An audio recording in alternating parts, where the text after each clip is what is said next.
Hello दोस्तों, वीरा classes में आप सभी का स्वागत है। आज हम बात करेंगे प्रधानमंत्री राष्ट्रीय राहत कोष की। अभी हाल ही में जो घटना उत्तराखंड के चमोली में हुई है, नंदा देवी ग्लेशियर के टूटने से, जहाँ पर काफ़ी सारे मज़दूरों ने अपनी जान गंवाई है, काफ़ी सारे वर्कर्स की घायल भी हुए हैं और कुछ लोग उसमें अभी भी दबे हुए हैं जिनको रेस्क्यू किया जा रहा है। तो प्रधानमंत्री राष्ट्रीय राहत कोष से जान गंवाने वाले को 2-2 लाख रुपए और जो घायल हुए हैं उन्हें 50,000 रुपये अनुदान दिया हुआ है। तो हम देख लेते हैं प्रधानमंत्री राष्ट्रीय राहत कोष क्या है और चर्चा में क्यों रहा है। ये हमने आपको बता ही दिया है, चलो एक बार पढ़ लेते हैं,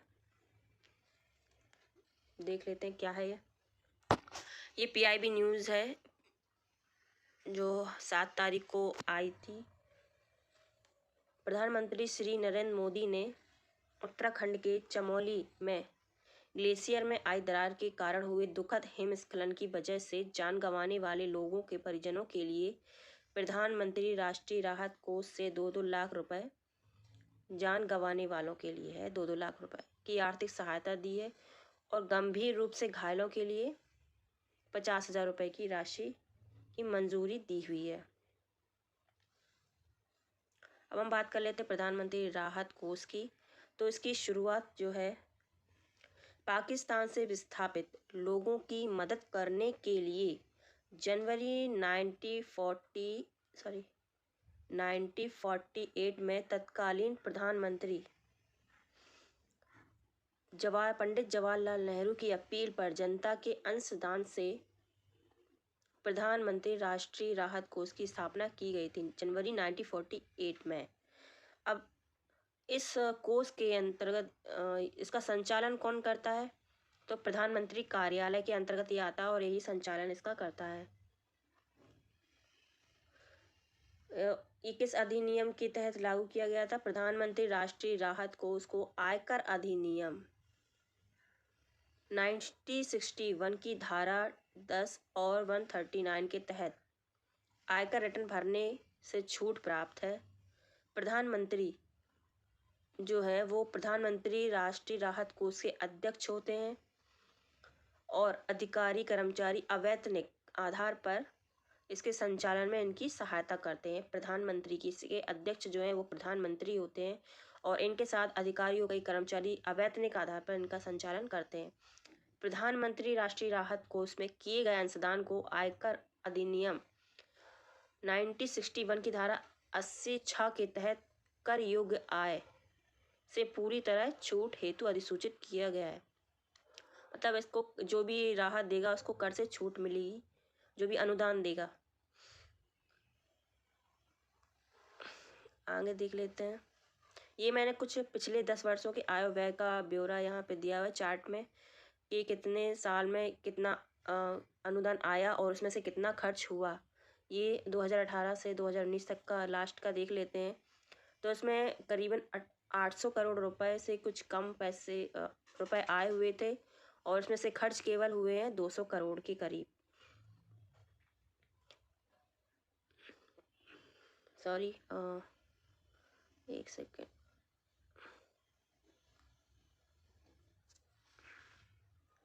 प्रधानमंत्री राहत कोष, ये कौन कौन अनुदान दे सकता है? इसमें प्रधानमंत्री राष्ट्रीय राहत कोष, यहाँ देखिए, प्रधानमंत्री राष्ट्रीय राहत कोष व्यक्तियों, संगठनों, संस्थानों, ट्रस्ट और कंपनियों से स्वैच्छिक अनुदान योगदान स्वीकार करता है। स्वेच्छा से अनुदान स्वीकार करता है।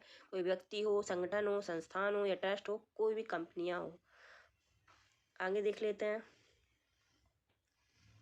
यह कोष केवल जनता के अंशदान से बना होता है। कोष के बारे में हम आपको बता रहे हैं और इसे कोई भी बजटीय सहायता नहीं मिलती है।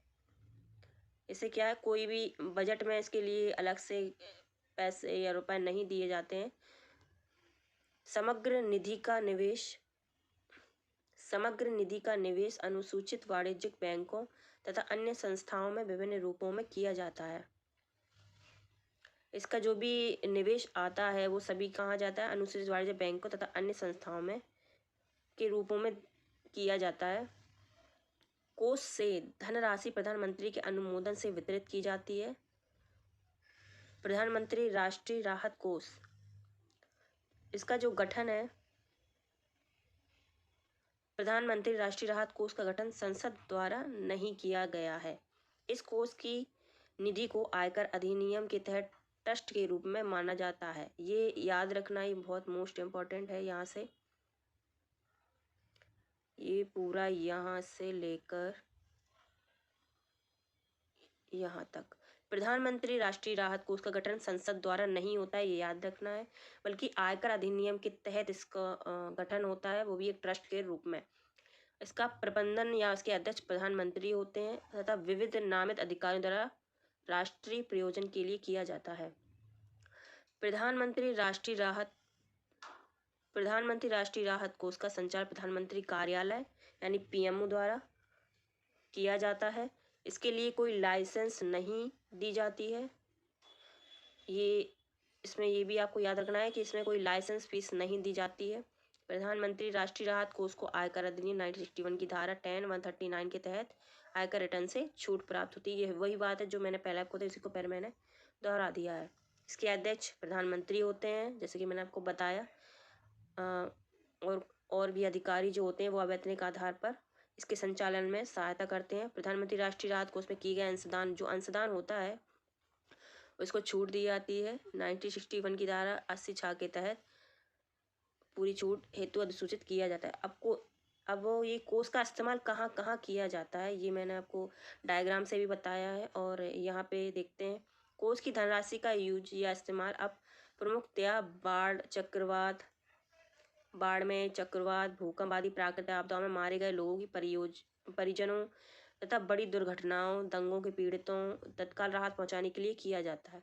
इसके अलावा भी हृदय शल्य चिकित्सा हुआ, गुर्दा प्रत्यारोपण, कैंसर आदि के उपचार के लिए भी इस कोष से सहायता दी जाती है। ये देखिए, ये बाढ़, सड़क दुर्घटना, रेल, तूफान, विस्फोट, अग्निकांड, बस दुर्घटना, भूकंप इत्यादि।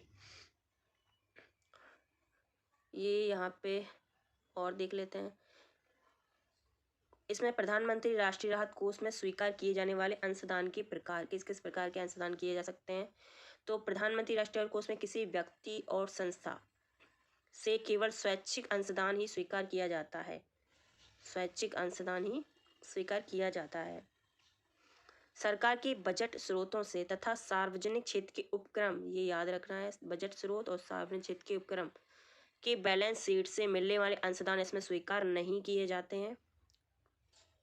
विनाशकारी स्तर की प्राकृतिक आपदा के समय प्रधानमंत्री इस कोष में अंशदान करने हेतु अपील करते हैं। ऐसे सशर्त अनुदान जिसमें दाता द्वारा यह उल्लेख किया जाता है कि अनुदान की राशि किसी विशिष्ट प्रयोजन के लिए है, स्वीकार नहीं किए जाते हैं। मतलब किसी और कार्य के लिए या किसी और योजना के लिए अनुदान स्वीकार नहीं किया जा सकता है।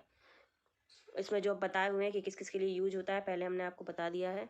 इसमें ये 10 वर्ष का विवरण दिया गया, आय और व्यय का, कब कितना खर्च हुआ, ये डिटेल में है पूरा।